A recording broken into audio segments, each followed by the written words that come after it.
From stories around the world to stories here at home, this is the National News Broadcast. A pleasant evening. I'm Vilanjali Ananda. Good evening, I'm Lakshadra Singh. We start off tonight's bulletin by taking a look at the top stories. The President emphasizes that Sri Lanka will be made the first country in the world to completely stop using chemical fertilizer.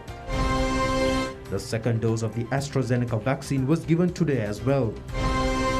The Army commander says only areas where more COVID patients are reported will be isolated. A coconut oil production with cancer-causing substances removed from the market. On to those and other stories in detail. President Gotabaya Rajapaksa says that he will accept the challenge to make Sri Lanka the first country in the world to stop using chemical fertilizer without stepping back. The president said it is not an obstacle to reach the target, although there is no country in the world which has completely moved out of using chemical fertilizer.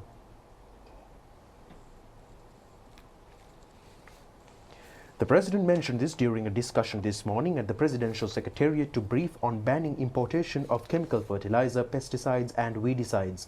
He has requested everyone to join to create a healthy generation by informing the farmers and getting into the cultivation lands. The government should ensure the right of the people for food without toxins to create a healthy and productive citizen. The Vistas of Prosperity Manifesto has said that production of organic fertilizer should be accelerated to use on Sri Lanka's agriculture within the next decade. The 20-fold cabinet paper was submitted recently with the aim of creating a new green social economic system with sustainable solutions to climate changes while laying foundation to make it a reality. Sri Lanka has spent $221 million in 2019 to import chemical fertilizer. It can increase to $300 million to $400 million due to the increase of oil prices. The president pointed out, although a huge expenditure is incurred for chemical fertilizer, pesticides and weedicides, there is no qualitative growth in the agricultural production. A challenge has caused to drinking water supply due to infertility of the earth and low harvest, destruction to biodiversity, use of chemical fertilizer and agrochemicals. The annual expenditure borne by the government for kidney disease, cancers and non-communicable diseases is also increasing. President Gotabaya Rajapaksa said that the country is facing the challenge of low productivity due to the loss of livelihood of rural communities and their weak health conditions. There can be problems at the beginning of the program, but building up a sustainable green social economic system should not be delayed. Solutions should be found for the problems that may arise. The president pointed out that the farmers may think that the production might become less due to giving up of the use of chemical fertilizer.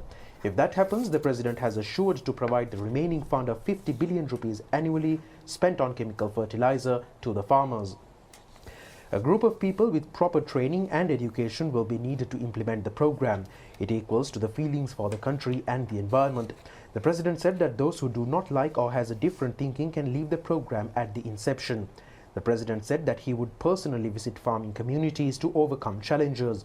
President Gotabaya Rajapaksa said that the government will directly intervene to provide all facilities to the producers to encourage the production of organic fertilizer at a district level.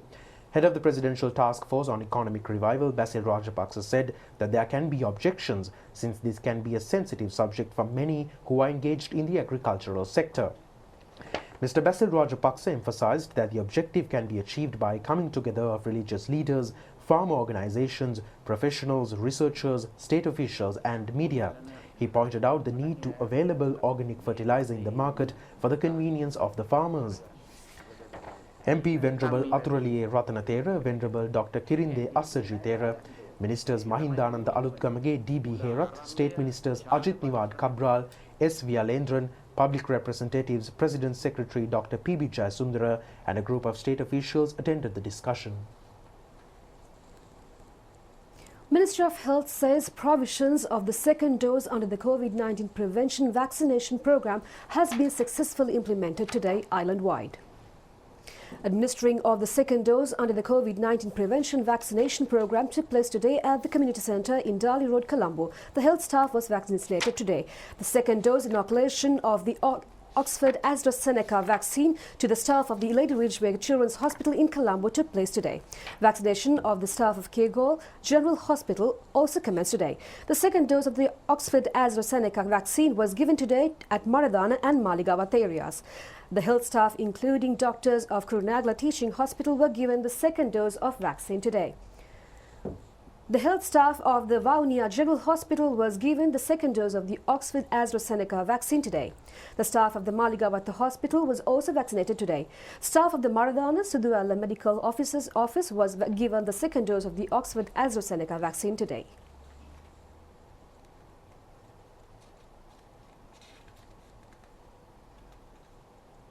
Army Commander General Shavindra Silva said that only areas where there are more COVID patients are being reported will be isolated to control the spread of the coronavirus pandemic.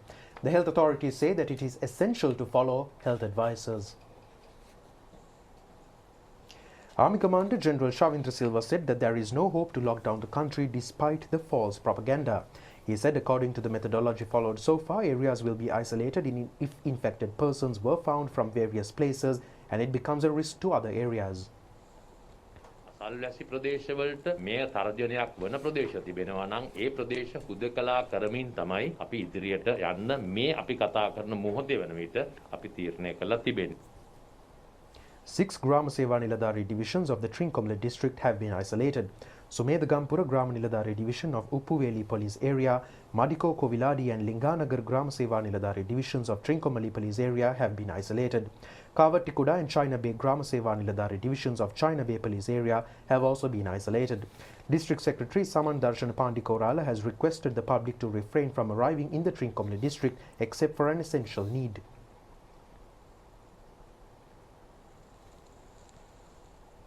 The weekly fair of Yatiyantota has been closed after finding COVID-19 patients from the area. 29 COVID-19 patients have been found after conducting random PCR tests near Kaluwagala police checkpoint. Health authorities said that their contacts have been subject to self-quarantine. The treatment unit built at the COVID-19 treatment center at Kalutura Agalavatta Pimura Base Hospital was opened today. 10 million rupees have been spent with the assistance of the World Bank. The unit is used to treat patients with breathing difficulties. It has been built under the supervision of Kalutura Regional Health Director General Uday Ratnayaka.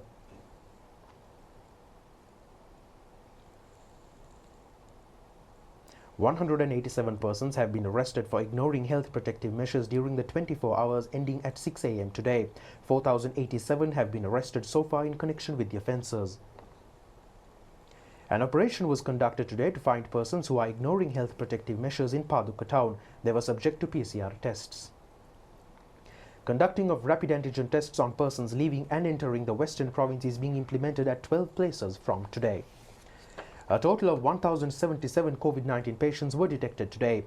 Meanwhile, 362 recoveries were also reported today. So far, the total recoveries in the country has increased up to 95,445. A total of 9,934 COVID-19 patients are still receiving treatments in hospitals. 6 COVID-19 related deaths have been reported yesterday. They were residents of Mavanella, Nittambua, Pallegama, Veerapokuna, Wattala and Haliala areas. Steps have been taken to establish a COVID treatment centre with 2,000 beds at Gampaha Verallavatta area. 2 garment factories are expected to be used for this purpose. Another 2 centres are scheduled to be set up at Katunayaka and Mirigama areas. The decision has been taken during a discussion held yesterday under the patronage of Minister Prasanna Ranatunga. State Minister Dr. Sudarshani Fernandopulle says that COVID-19 treatment centres will be established in all districts due to reporting of COVID patients from several areas. The Health Ministry has announced that collective activities for meetings cannot be held at all places of religious worship. Only 50 of the devotees can remain in a premises. Only 25 devotees can stay at such a place. The number of COVID-19 patients reported daily at present remains high. Therefore, Chief Epidemiologist Dr. Sudat Samaravira emphasized the importance of public following health guidelines to control the spread of COVID-19. we can see that daily the number of cases reported in the country is gradually increasing. This is not a good sign. Also that we can see that these cases are reporting from all over the country in many districts reflects that this infected people has been spread throughout the country. So with that, the people should take maximum care in order to not to get themselves infected and to take this disease to their homes. And we know that in the homes there will be people, elderly people, very young people, and also the pregnant mothers and people who are having chronic diseases. These are the people who can get the disease very severely and also might end up with a death. So because of that, all the people should take maximum precaution not to get this disease themselves and to take them home to get infected the other people. So the most important thing here is all the people as much as possible should not come to the society, should be staying at home, and also that if they are coming to the society should practice health precautions such as maintaining the distance, wearing a proper face mask, and maintaining their hands clean. And also if a person is having any symptoms of COVID-19 like illness, for example fever, cough, cold, sore throat, chest pain, difficulty in breathing, these people should promptly seek medical advice. If necessary, do testing to confirm whether they are having COVID-19 or not. These people should not come to the society until that they are confirmed that having not COVID-19. So if all the people contribute at this moment, we hope that what the health sector is doing to control this COVID-19 will become a success. In addition to that, we are conducting the vaccination program. Yesterday that we have vaccinated 3,445 people with the second dose of Covishield vaccine for the Sri Lankans, and also yesterday and the day before we have vaccinated 2,435 Chinese nationals working in the country with Sinopharm as the second dose. Now taking a look at more stories from home, Sports Minister Namal Rajapaksa has requested the parents to encourage their children to engage in exercises for 1 hour in the morning or in the afternoon. The minister made this request during a media briefing today at the Sports Ministry premises.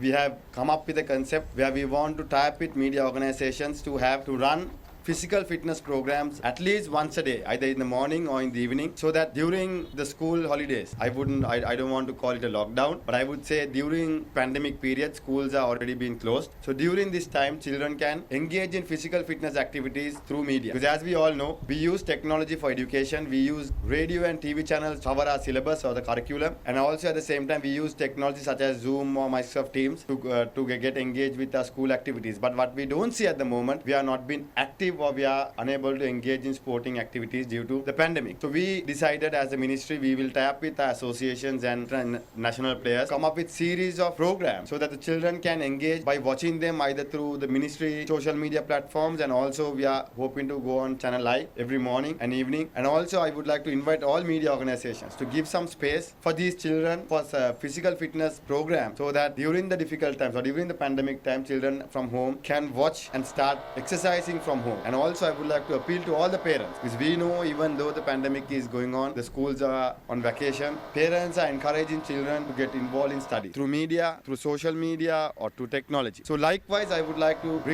humbly request all parents to encourage your children get involved in physical activities such as physical training or fitness training. We would call it home workouts during this time, so the children will have physical and mental strength to continue with their studies and also to face this difficult time. China's Defense Minister Wei Fenghe left the island this morning after successfully concluding his 2-day official visit. The Chinese delegation, including the Defense Minister, arrived in the country on the 27th of this month. The delegation included 37 members. The official meeting between President Gotabaya Rajapaksa and the Chinese Defense Minister took place yesterday at the Presidential Secretariat. Thereafter, he held bilateral talks with Prime Minister Mahinda Rajapaksa. The Chinese delegation left the island today in a special plane belonging to the Chinese Air Force. Defense Secretary General Kamal Gunaratne and a group of people were at the Katnaka International Airport to bid farewell to the Chinese Defense Minister.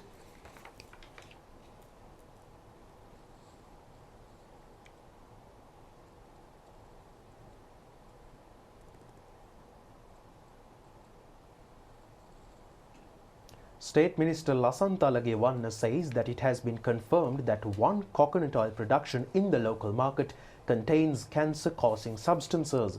He mentioned this during a media briefing in Colombo today. State Minister Lasantha Lagewanna said that the Consumer Affairs Authority has written to the relevant company to remove their products in the market and to take legal action on Tuesday.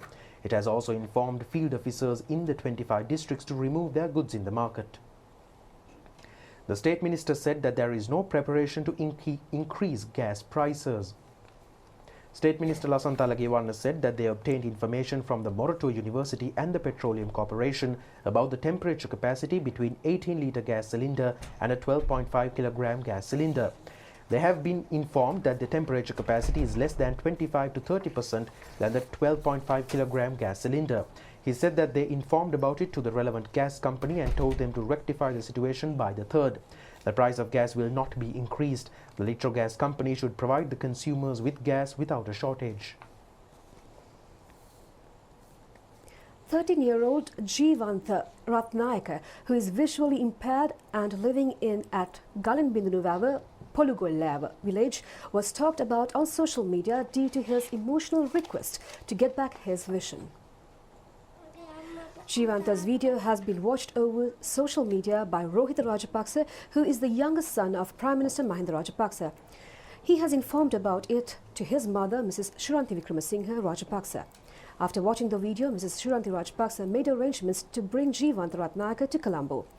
Mrs. Shuranthi Rajapaksa, who constantly showed compassion and kindness to children, took steps to show him to a specialist eye surgeon. Following a test at Colombo Eye Hospital, it was seen that there is possibility of restoring vision in one eye of the child without transplanting an eye. The Prime Minister's wife decided to bear all expenditure in that regard.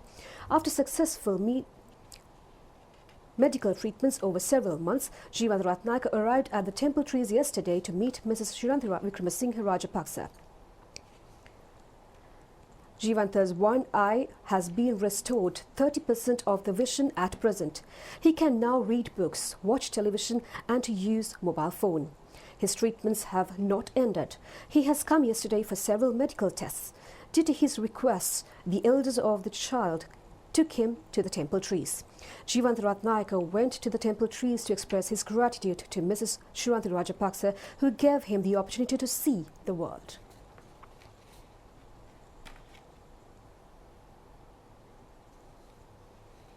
The Colombo High Court today gave permission to the complainant to maintain the case filed against the accused, including former Finance Minister Ravi Karunanayake, for criminal misappropriation of 15 billion rupees worth of bonds without former Central Bank Governor Arjun Mahendran and Ajahn Gardiya Punchiheva.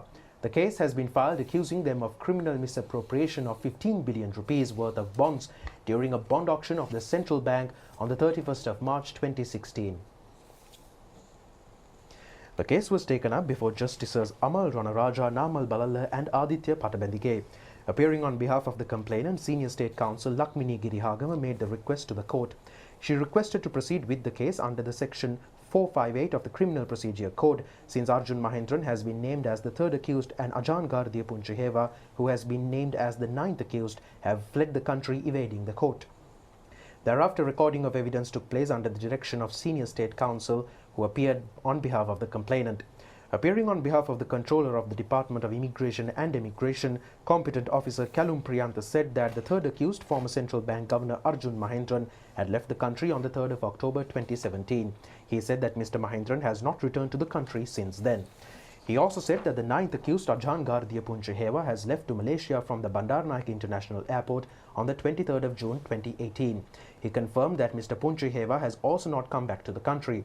Considering evidence, the three-judge bench of the High Court gave permission to proceed with the case, since it has been confirmed that the accused Arjun Mahendran and Ajahn Gardiya Punchiheva have fled overseas evading the court. Defence Secretary General Kamal Gunaratne says that several steps have been taken to provide relief to the dependents of the members of armed forces and police officers who died due to terrorist activities. He said that the Cabinet has approved the paper in this regard. He mentioned this during a media briefing today at the Ministry of Defence. Defence Secretary General Kamagaratna said that a widow will be paid the salary and allowances of the deceased married armed forces personnel and police officers due to terrorist activities for life when he completes 55 years. The Cabinet has given the approval to pay the salary for life to the widow without a change in the last salary paid.